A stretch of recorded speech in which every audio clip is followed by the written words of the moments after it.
الحمدللہ آج ہم مدینہ منورہ کے اس تاریخی مقام پر موجود ہیں جہاں پر کھڑے ہو کر انسان صرف ایک مسجد نہیں دیکھتا بلکہ سیرت رسول صلی اللہ علیہ وآلہ وسلم کے کئی روشن ابواب اپنی آنکھوں کے سامنے زندہ ہوتے ہوئے محسوس کرتا ہے۔ میرے سامنے یہ موجود خوبصورت مسجد غمامہ ہے۔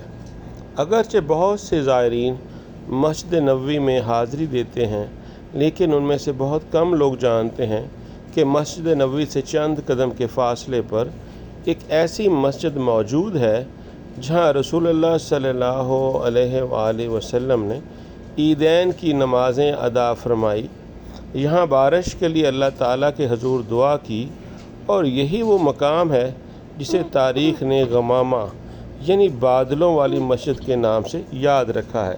آج ہم اس مبارک مسجد کی تاریخ، فضیلت اور ان عظیم واقعات کو یاد کرتے ہیں جو اس مقام سے وابستہ ہیں۔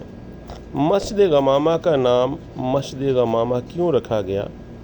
لفظ غمامہ عربی زبان کا لفظ ہے جس کے معنی ہے بادل۔ روایات میں آتا ہے کہ ایک مرتبہ مدینہ منورہ میں بارش نہ ہونے کی وجہ سے قحط کی کیفیت پیدا ہو گئی۔ رسول اللہ صلی اللہ علیہ وآلہ وسلم اس مقام پر تشریف لائے، صحابہ اکرام کو ساتھ کھڑا کیا اور نماز استسقاء ادا فرمائی اور نہایت عاجزی کے ساتھ اللہ تعالیٰ سے بارش کی دعا کی۔ دعا ابھی مکمل ہی ہوئی تھی کہ اللہ تعالیٰ نے آسمان پر بادل بھیج دیے، بارش شروع ہو گئی اور اہل مدینہ خوشی سے جھوم اٹھے۔ اسی نسبت سے اس مقام کو مسجد غمامہ کہا جانے لگا۔ وہ جگہ ہے جہاں آسمان نے اللہ کے محبوب صلی اللہ علیہ وآلہ وسلم کی دعا پر اپنی رحمت کے دروازے کھول دیے۔ یہ مسجد ایک اور اعزاز بھی رکھتی ہے۔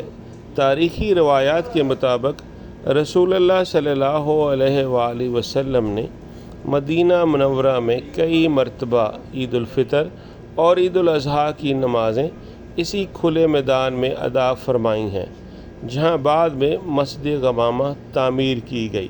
نماز عید کے بعد آپ صلی اللہ علیہ وآلہ وسلم صحابہ اکرام سے ملاقات فرماتے، بچوں پر شفقت فرماتے، خواتین کو نصیحت کرتے اور اس طرح مدینہ منورہ خوشیوں سے بھر جاتا۔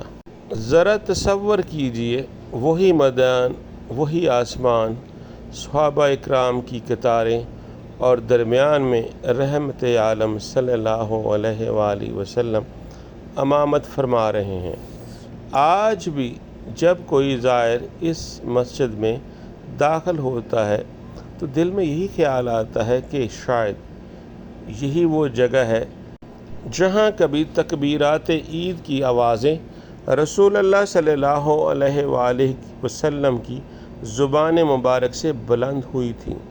مسجد غمامہ سے متعلق ایک مشہور تاریخی روایت یہ بھی بیان کی جاتی ہے کہ جب حبشہ کے عادل بادشاہ نجاشی کا انتقال ہوا تو رسول اللہ صلی اللہ علیہ وآلہ وسلم نے صحابہ اکرام کو جمع فرمایا اور ان کی غائبانہ نماز جنازہ ادا کی۔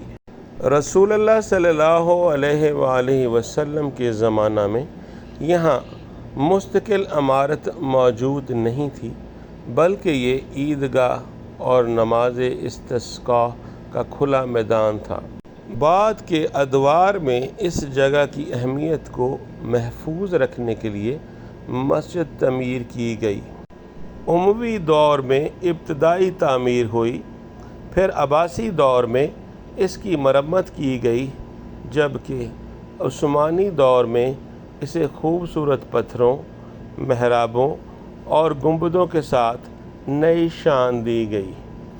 آج جو عمارت نظر آتی ہے اس میں عثمانی طرز تعمیر کی جھلک نمایاں ہے، جبکہ سعودی دور میں اس کی دیکھ بھال اور مرمت مسلسل کی جاتی رہی ہے۔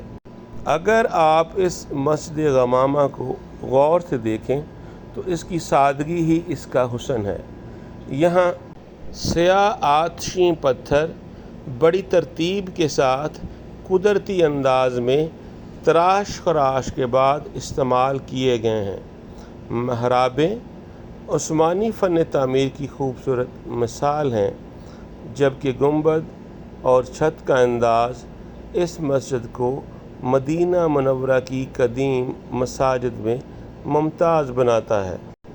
یہ مسجد بہت بڑی نہیں، مگر اس کی عظمت اس کے رقبے سے نہیں بلکہ ان مبارک قدموں سے ہے جو یہاں پڑے۔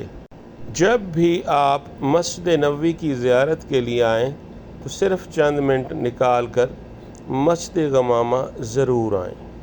یہاں کھڑے ہو کر آنکھیں بند کریں، درود پاک پڑھیں اور تصور کریں کہ یہ وہی مقام ہے جہاں اللہ کے محبوب صلی اللہ علیہ وآلہ وسلم نے امت کے لیے بارش کی دعا کی، خوشیوں کے دن عید کی نماز پڑھائی اور اپنے صحابہ کرام کے ساتھ اللہ کی عبادت کی۔ ان مقدس مقامات پر کھڑے ہو کر دل خود بخود نرم ہو جاتا ہے، آنکھیں نم ہو جاتی ہیں اور انسان محسوس کرتا ہے کہ سیرت نبوی صرف کتابوں میں نہیں بلکہ مدینہ منورہ کی مٹی کے ہر ذرے میں آج بھی زندہ ہے۔ مسجد غمامہ کی تاریخ صرف ایک مسجد کی تاریخ نہیں بلکہ یہ اللہ تعالیٰ کی رحمت، رسول اللہ صلی اللہ علیہ وآلہ وسلم کی دعا اور صحابہ کرام اجمعین کی محبت سے جڑی ہوئی ایک زندہ داستان ہے۔ ذرا تصور کیجئے، مدینہ منورہ کی گلیاں خاموش ہیں، زمین پیاسی ہے، کھجوروں کے باغات پانی کے منتظر ہیں، لوگ آسمان کی طرف امید بھری نگاہوں سے دیکھ رہے ہیں۔ ایسے میں اللہ کے محبوب حضرت محمد مصطفیٰ صلی اللہ علیہ وآلہ وسلم اپنے صحابہ کرام کے ساتھ اس میدان میں تشریف لاتے ہیں۔ آپ صلی اللہ علیہ وآلہ وسلم نے 2 رکعت نماز استسقاء ادا فرمائی، پھر دونوں ہاتھ اتنے بلند کرتے ہیں کہ بغلوں کی سفیدی دکھائی دینے لگتی ہے اور نہایت عاجزی سے اپنے رب کے حضور دعا کرتے ہیں۔ حدیث میں آتا ہے کہ ابھی لوگ اپنی جگہ سے ہٹے بھی نہ تھے کہ آسمان پر بادل نمودار ہو گئے، پھر بارش شروع ہو گئی اور دیکھتے ہی دیکھتے مدینہ منورہ کی خشک زمین سیراب ہو گئی، کنویں پانی سے بھر گئے، کھیت لہلہا اٹھے اور ہر زبان پر اللہ تعالیٰ کی حمد و ثنا جاری ہو گئی۔ اس واقعہ سے ہمارے لیے بہت بڑا سبق ہے، جب زندگی میں مشکلات آئیں، رزق میں تنگی ہو، بیماری ہو یا کوئی اور پریشانی، تو سب سے پہلے اللہ تعالیٰ کی ذات سے رجوع کریں۔ جس طرح رب نے اپنے محبوب صلی اللہ علیہ وآلہ وسلم کی دعا پر بادل برسائے، وہی رب آج بھی اپنے بندوں کی دعائیں سنتا ہے۔ مسجد غمامہ کے ارد گرد موجود اور بھی تاریخی مساجد ہیں جو اپنی الگ الگ اہمیت رکھتی ہیں۔